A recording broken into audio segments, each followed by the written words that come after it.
Everyone. Welcome to the technologically challenged show called Successful as Fuck by yours truly, Riah Gonzalez. I am here today with Angie. We are going to dive into her story of success and transformation and how she helps people transform themselves too. And so this live stream, the intention really is to tell other people's stories of success as they've gone through different things, because my book that's coming out in September, which is also called Successful as Fuck, is my story. So I wanted to spread the love a little bit because we all have a different definition of success. We've all been through different things. And I think it's important, and that's a big component of my book, is like normal people stories, like just normalizing how we feel about things. It's not all the glossy Instagram fun stuff that we love to look at, but isn't realistic when it comes to real life. So welcome, Angie. Thank you so much. Thank you. Yeah. Tell us a little bit about yourself and about how you serve people. Yeah, I'm a transformational coach. So I work with people to help them undo all those limiting beliefs and the blocks and work on some of that healing, those old wounds that they've been dealing with that typically holds people back or prevents them from being what they imagine to be their best self, and also their true self. So I work with a lot of people who are kind of at this place where they're realizing that they've been living this life for everybody else except for themselves. And they're ready to sort of let go of this old identity, these old roles, these old ways of being, these old stories and narratives and beliefs that keep them from being really truly aligned to their values and their authenticity. And I help kind of support people in gaining clarity so that they can move forward. I work with a lot of people who are creatives and want to do something in the world, want to create a better world in some way, but there are some beliefs or things that are holding them back from doing that. So yeah, I use all kinds of tools. I use coaching and Reiki and intuitive art and journaling and community spaces, retreats, and coaching programs, teaching classes and workshops. It's kind of a whole gamut of things that I've collected over the past 20 plus years that I love. And so I kind of like to see my work as like a collage. I like doing a lot of collage work in my art. And it's like, my business feels kind of like a collage. It's like a collage of all the things that I love that bring me joy and that help create connection and promote self-discovery and that authenticity. I love that. I have like, and I don't even remember if I put it in the book, but I've said this before, and that is that like I am like a mosaic. So all these broken pieces that are put back together and to create something very beautiful. And you put it back together sort of haphazardly. It doesn't always fit exactly right, but in the end, it creates something really, really beautiful. And you couldn't have had that had those pieces not been broken. Totally. So that's like something that was a realization that I had for me, and for other people to know too. Angie was very pivotal in an entire year of healing that I had. I have a whole podcast episode on the client experience revolution.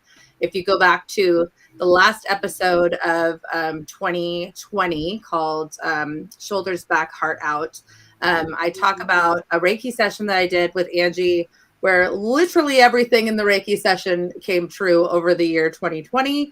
And it was just a phenomenal experience to go through, being open, because that was my first experience, being open to a different process of healing. Yeah. And then seeing how all these other modalities of healing came true. And, in some ways, like painfully came true. Yeah. Some ways, but it needed to be, painful in the sense that I don't think I would have been able to receive it any other way. And so, please listen to that episode, because what Angie does is like magical in every way. So I just have to say that. But thank you. It is magical. I can't even explain it all the time. I'm Yeah. just like, I don't know what's happening. It's just happening. You're like, I'm just the transformation. conduit That's to it. this. So, Like, yeah. that's it. Well, Angie, looking back in your life, what would you say, like in your early adult years or late teens or early adult years, what did you think success was at that point when you were like formulating who you were going to be? What would be success for you at that point in your life? Yeah, I think success, I'm imagining sort of coming out of college and what did I imagine success looking like for me? It was really about doing what everybody else was doing. So getting the full-time job, like, having enough money to just pay all my expenses, but be able to do some extra things, getting married, having the kids, getting the house, like that to me was success. And, as this was, I've been married now for, I think it'll be 17 years this July, and we've been together for like 19. But, back then, I was doing what I thought I was supposed to do Right. and what everybody said was the right thing to do. I was sort of following the path that was laid before me. And if I knew that I had had permission to actually choose my own path and to maybe not do all of those things in that particular order, I may have done it totally differently. But yeah, to me, it was like success is doing all the right things, checking all the Yeah. boxes that our culture or dominant culture has kind of told us is the right path. Yeah.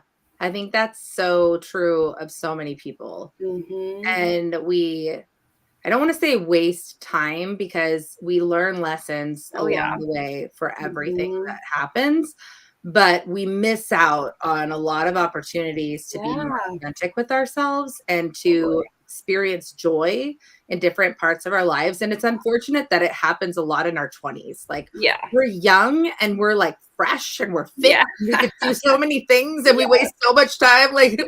worrying about other things. But Yeah. it's fine. Like I feel like I had such a spiritual and like just life transformation turning 40 and starting my own business and like doing all these things that have happened. And it's like I have such a different view on things than I did. So I think you're in excellent company when it comes to Yeah. that, that mindset in the beginning. Yeah. Um, was there anything, I'm sure everybody has a story, but was there anything pivotal for you, either personally or professionally, that posed an adversity that changed things for you, changed the trajectory of things for you?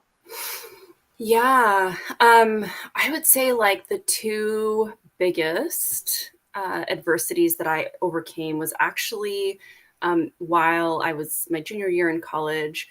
I really did have this sort of awakening, spiritual awakening experience where basically left everything that I knew to be true and that had been sort of the foundation to every choice that I had ever made. It was like if there's something that's right or wrong, I sort of went back to what have I been taught my entire life.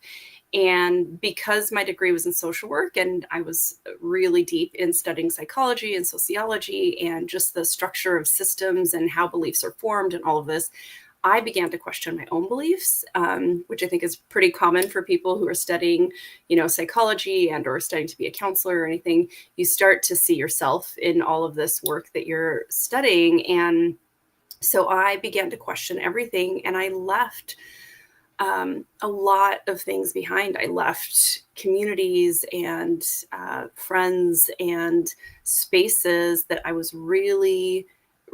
were really foundational to my life, and it felt like I was starting over and really having to decide, how do I want to live my life? And while I was like on that trajectory and on this path of like really listening to my body and my intuition and deciding like I'm going to do it my way and not do it like the conventional way or the way that dominant culture has presented to us, it's sort of like once I met my then boyfriend, now husband, it was sort of like all those things I forgot about, all the self-discovery work I was doing. And I'm like, I Mhm. need to get married, and Yeah. I need to have a baby and I need to, all that stuff. So I did get married. I did have kids.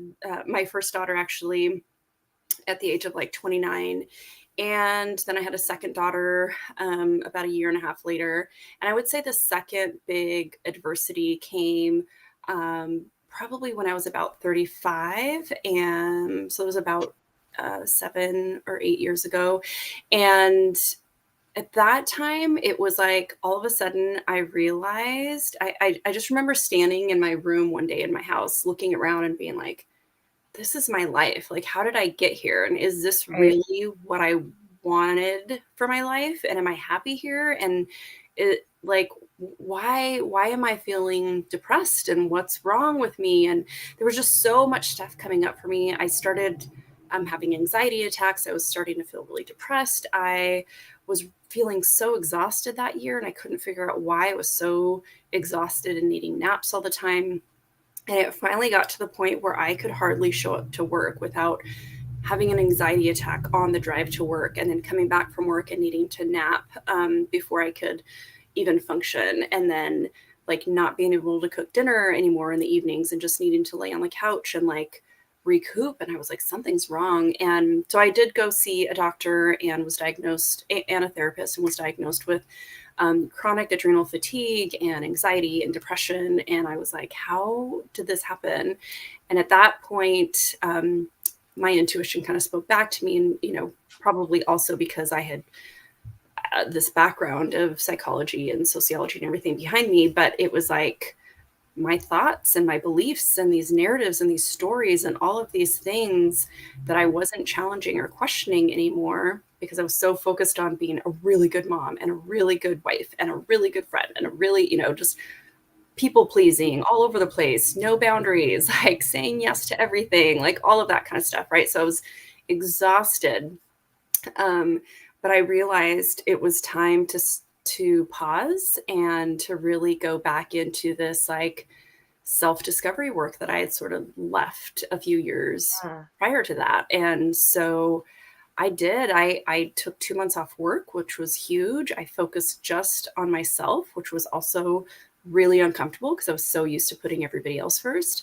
I started working with a therapist. I started doing yoga, meditation, reading tons of books. Like I just poured over all of the things that I remembered that I actually loved learning about. Mhm. And just took lots of little baby steps of putting myself first, doing things that would make my body feel good, and really focusing on my mental, emotional, and physical and spiritual health. And that's actually when I got into Reiki as well. Um, and I mean, it took me a good solid year to come out of that and to feel like I had my energy back. Mhm. But I learned so much about myself in that year. Yeah. And it really became like it was hard. And also, I've always felt so grateful for that, because it ignited and sort of propelled me forward back into the work that I love to do, which was social work. It's like really helping to support people to be their best selves in the environment that they're in. And while my social work doesn't look the same as it did, Right. 20 years ago, like working for a nonprofit organization or things like that, like I wanted to be a creative and to create my own programs and workshops and create communities. That's a huge part of my background. And so, yeah, I overcame that and made a lot of changes in my life and how I showed up. I said no a lot more often, Mhm. um, had a lot more boundaries, was really focused on taking care of myself, because if I didn't, then I really had nothing to give. I'm such a giver, and I wanted to serve everybody and give to everybody and be there for everybody all of the time. But I realized I could not do that if I was empty. So Yeah. that was probably my second biggest like adversity that I had to Right. overcome. It's really interesting that you're saying that. And there was this moment that I had that was very similar. And I was in therapy, and I remember just like crying, and I was just very emotional. And I said, like, what is wrong with me? Like, I have Mhm. everything that everyone wants. Totally. That's I have a exactly house, what I I have a said. loving husband, I have beautiful children, I have a job. Like, I was Yeah. working in a more like corporate type setting at that time. And I'm Yeah. like, what, why can't I just feel it? Like, Right. Why can't I just why be can't I happy just with feel perfection? this happiness and this Yeah. joy and this love that's all around me, because I can see that it's there, but I can't Yeah. feel it. Yeah. And that's such a frustrating feeling. And it's also just a desperate feeling because you feel Mhm. so disconnected from yourself. Mhm. And so I can absolutely relate, and I am sure that there are other people who can relate to that as well, where you just like Absolutely. have all this beautiful life, Yeah. but you're just tired and Yeah. emotional and scared, and like scared of yourself, like scared, Yeah. why do I feel this way when I shouldn't? I should be grateful and loving and kind, and like I have everything that everybody wants, like, Yeah. but Yeah. I'm not appreciating it in the way that I should. And so, Well, obviously, I mean, I personally am still in therapy because I believe everyone should be in therapy. yeah, I Like, agree. I was like when I took yeah, when I had therapy the first time, I was like, everybody needs this. yes. I mean, For some weeks is just like running through what I did for the week and having somebody to verbal vomit on. Like, Uh-huh. that's not my husband, poor man, Uh-huh. who has to Yeah. deal with me verbal vomiting on him. Yeah, yeah. But yeah, I just think that that's an important place to be. And it doesn't, and sometimes working with someone like you is, and someone like a therapist or anything like that, is Mhm. not about the deep stuff. It's about like, what makes me happy right now? Like, Mhm. what does joy look like for me right now? You know what I mean? Mhm. Like, so it doesn't have to be that you're like exercising all the demons of your life, which Mhm. you should at some point deal with the wounds that you have. But start with, like, I remember when I started therapy for the first time in earnest, like probably, gosh, like 7 years ago. I remember walking in, sitting down, and saying, do not ask me about my parents. Do not ask me about my past. I'm here to talk about right now, Yeah. what I'm feeling. I'm struggling with stuff right now in the today and now. Yeah. That is what I'm here for. And that is all we're talking about. He's like, got it. Hey. Okay. But that's what I needed in that Yeah, moment. yeah. I was able to Good for do you. You were that. able to voice what you needed. Yes. Yeah, Yeah. yeah. And I realized that at that time too, what was so exhausting is that and I don't know if you can relate to this, but as you were saying this, it was reminding me like I had such this attitude of like perfectionism. Like I had to do Yes. everything super, super good. And I had to be good and happy and joyful all the time. And if Yes. I wasn't, then there was something wrong with me. And so not only was I trying to be a perfectionist in all the things that I was doing, but I thought that I needed to be perfect and get rid of all the bad things about Yes. me, including the negative emotions, and that I should just be joyful 100% of the time. And like, if I wasn't, something was wrong with me. And I really learned through that experience that, like, what if actually feeling depressed or feeling sad is an okay emotion to have? Maybe it's there to tell me something. What if I actually stopped trying to get rid of all these parts of myself, but I leaned in and got like changed my relationship to these parts of myself and started learning like why do they exist? Why are they here? What are they for? Is there a gift in them? And learning how to really embrace this whole messy, imperfect self instead of Mhm. trying to be this perfect person to myself and to the people around me. And that also really changed everything for Oh, me. yeah. I think there's a protection to it in some ways, like, Oh, yeah. it's telling us, like, a message of, like, you need to pay attention here at something, Mhm. but I think there's also an element of it that's, showing us what joy really is. Like, when you Mhm. feel joy, when you've lived in that experience of not feeling good, and then something good comes in, you're like, "Oh, this feels so good." Like, there's a difference, you can feel the difference, Yeah, if and we then don't have contrast, we right, don't know exactly. what we like or what we don't like or what feels good and what doesn't feel good. Like we do need contrast. Yeah, There's a reason why there's light and dark in the world, just like yes. day and night and everything else, that is kind of the opposite of the same coin. We need that contrast, and it's okay Yeah. to have. Mm-hmm. So in that point, like right in that moment when you had taken the year to really heal yourself and pay attention to yourself and listen, what at that point did success look like for you? Because it was no longer this whole like what everybody else was doing, but right then in that point, what did success look like for you? Yeah. Well, I think what I realized was that success at that up until that point had been a lot about people pleasing. Like if everybody else was happy and I had pleased everybody else as well, like including my parents or my husband or, my coworkers or whatever, then that was success. And I realized that I had to let go of this people pleasing thing, and that success was going to look like the things that allowed me to be my best self mentally, Mhm. emotionally, physically, and spiritually, even if that disappoints other people or makes Right. other people uncomfortable.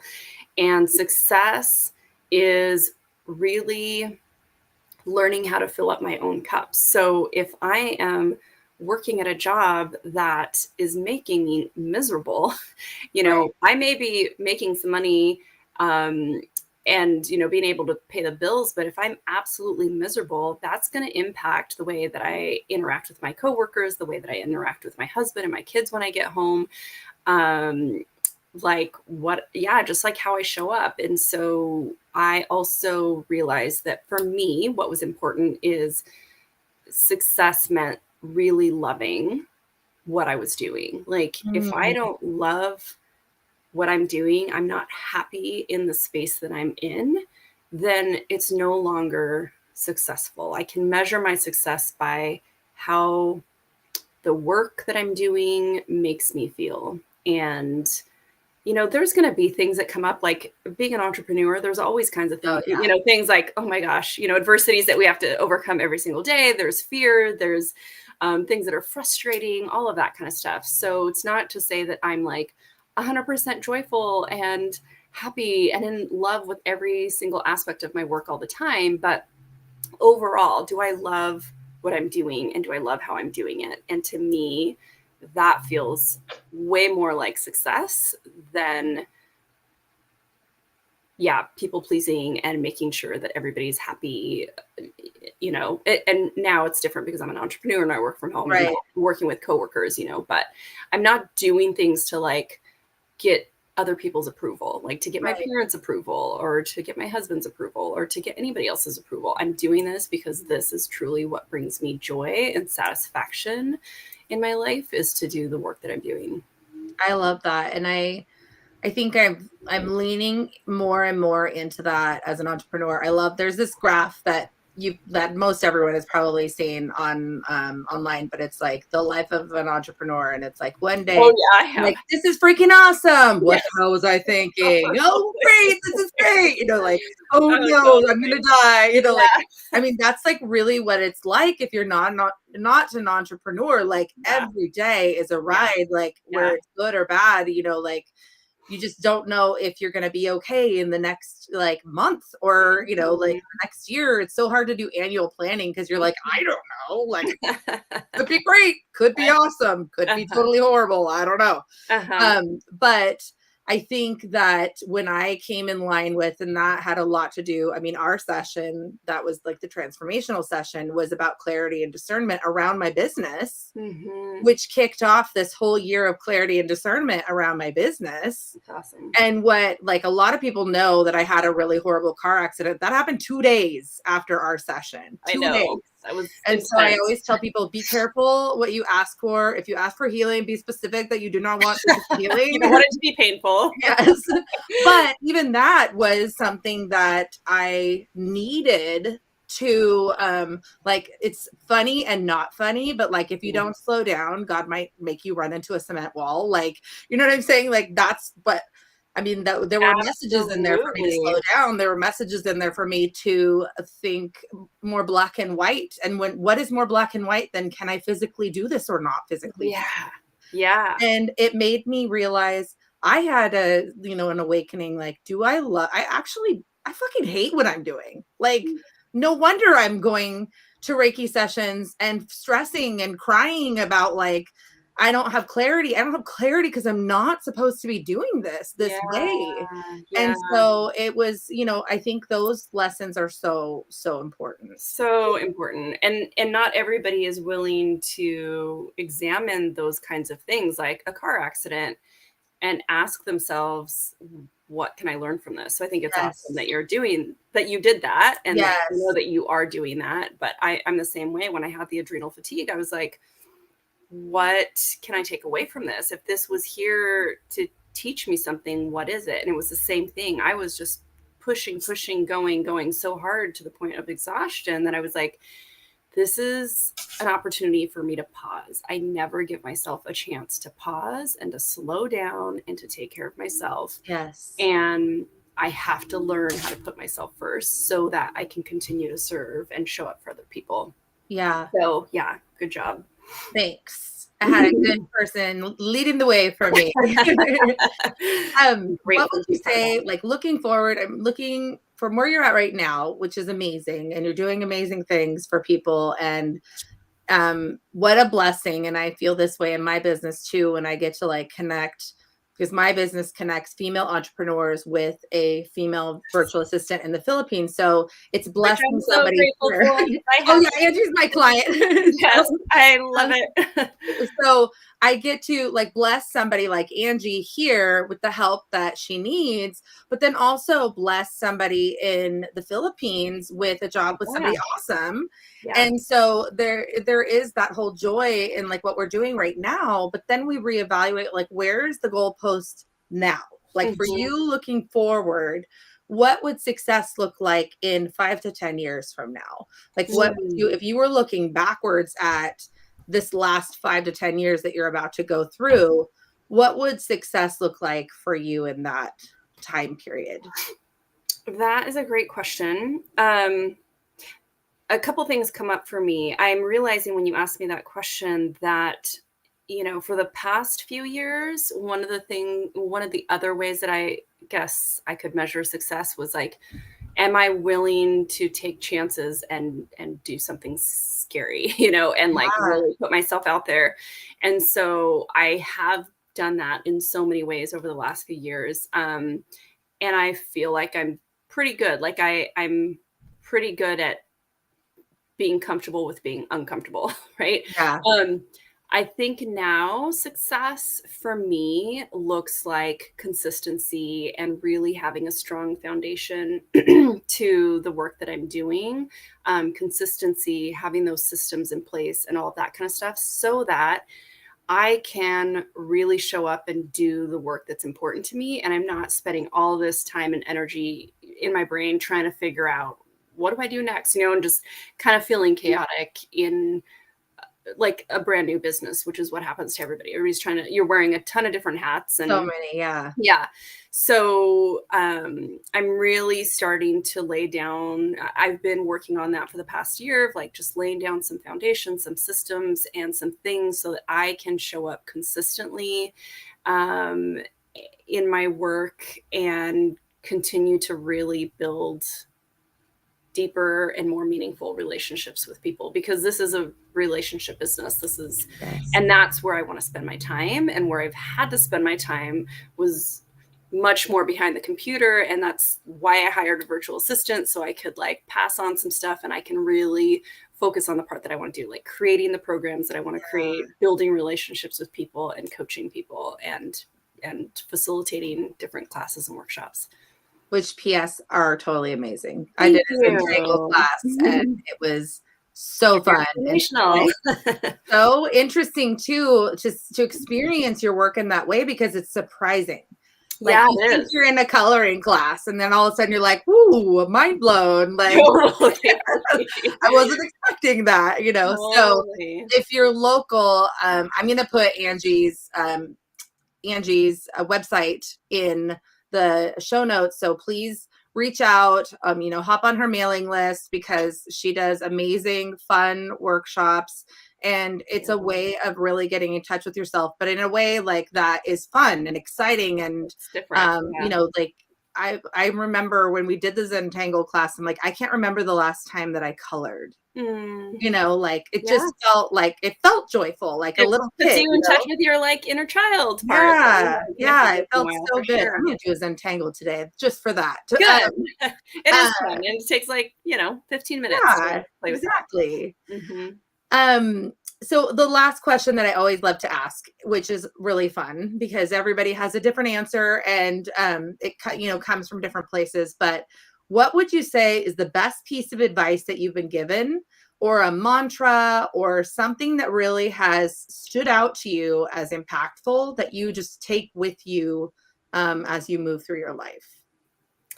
Yeah, I would say for the first part of my life, I would say from high school to, like, I don't know, in my mid-30s, the first, and biggest mantra that I loved, and I think I heard it on an Oprah show when she was interviewing somebody, and I can't even remember who it was anymore, was do something that scares you every single day. Oh, Do one wow. thing that scares you every single day. And I was like, I love that because it really helps us push ourselves beyond our comfort zone. And that's where the growth is. And so while I probably didn't do something scary every single day, it was on my mind a lot. And if there was an opportunity to do something that felt scary, I was like, okay, well, this is my Gotta do it. opportunity today. I got to do something scary today. So I would do Yeah. it.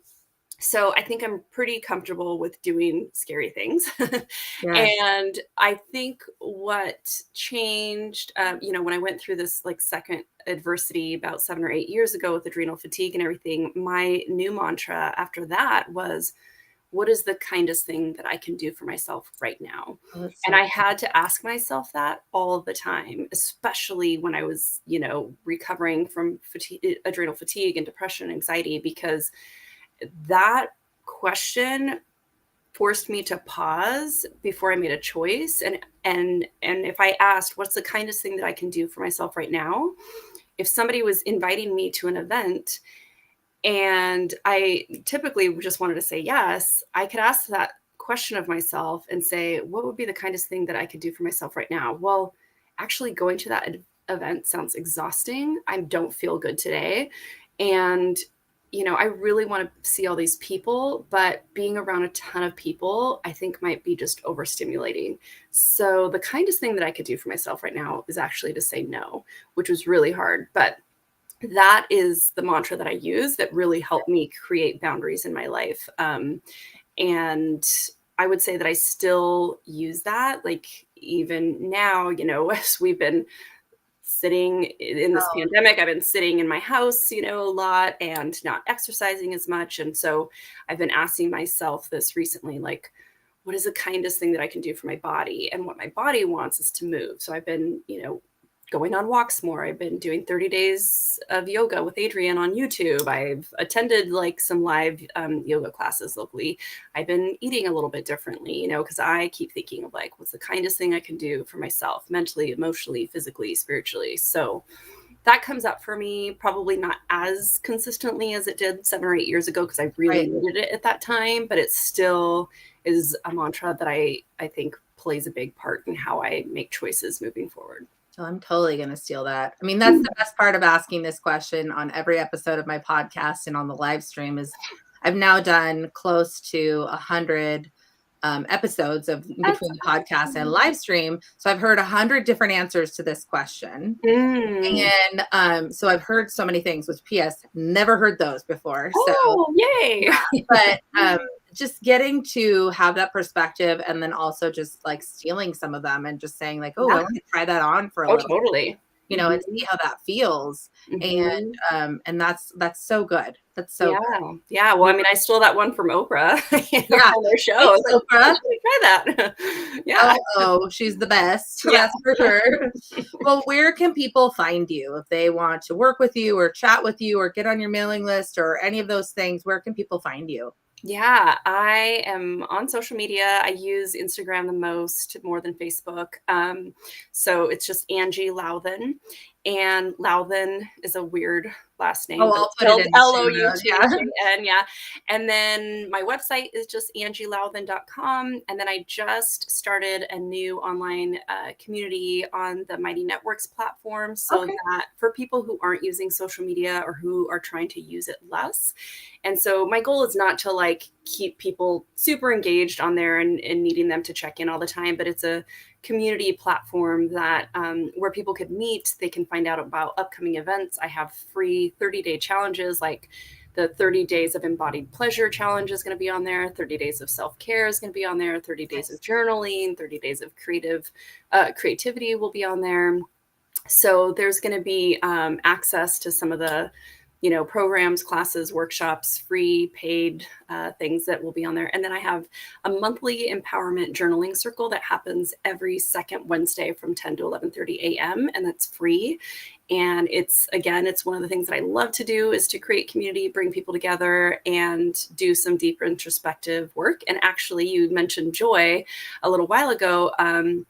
And next month, for the month of February, that is the topic we're covering, is how do Oh, we nice. create more joy for ourselves in 2022 as an act of supporting ourselves and being more resilient during hard Yes. times. So it's not about being joyful 100% of the time, but how can we create more, because it changes our neural pathways in our brain and helps with our body so that we can kind of get through adversity a little Yeah. bit easier. So Yeah. Well, I need to grab a couple of those links from you, but I do yeah. have your Instagram and I have your website. I'll put those in the show notes, and we will get the Mighty Networks and the others from you so that we can make sure that we put those in the show notes as well. And I invite anyone who's interested to connect with Angie. Also go back and listen to the episode, because I'm telling you, it will blow your mind. Like all the things that came true. It was like So unbelievable. Like, crazy. talking to you about it, you're like, what? Yeah, Just yeah. so crazy how Real crazy. I had set the intention for healing and abundance in that year, and like literally it just unfolded and it stopped. Amazing. Like, not the healing, Yeah, yeah. but that, like, we met in February of 2020, like right before the pandemic hit, and the whole from that stopped at the end of the right in December of 2020. So The what stopped? like the lessons, like the Got different, like, it. things that came true basically from the visualization during the Reiki session, Got it. like, Uh-huh. culminated in December of 2020. Oh, yeah. Okay. Yeah, it was very interesting. But Yeah. anyways, thank you so much, my friend, for Yes. joining Thank me you. and for being a part of this. I'm hopeful that everyone that is on the show will be definitely a part of the whole book process, and I'm gonna include you guys in my acknowledgments, because you are helping me as an author become better and understanding, like my own journey. Really, I'm Exactly. still Yeah, in. we're all mirrors for Yeah. each other. So Yes. I love that. Yeah. That's So awesome. thank you. And you guys, thanks for joining us. If you came in late, come back and watch the replay, because this is a really great episode. And thanks, and we'll see you next time. So lovely to talk to you. All right. Like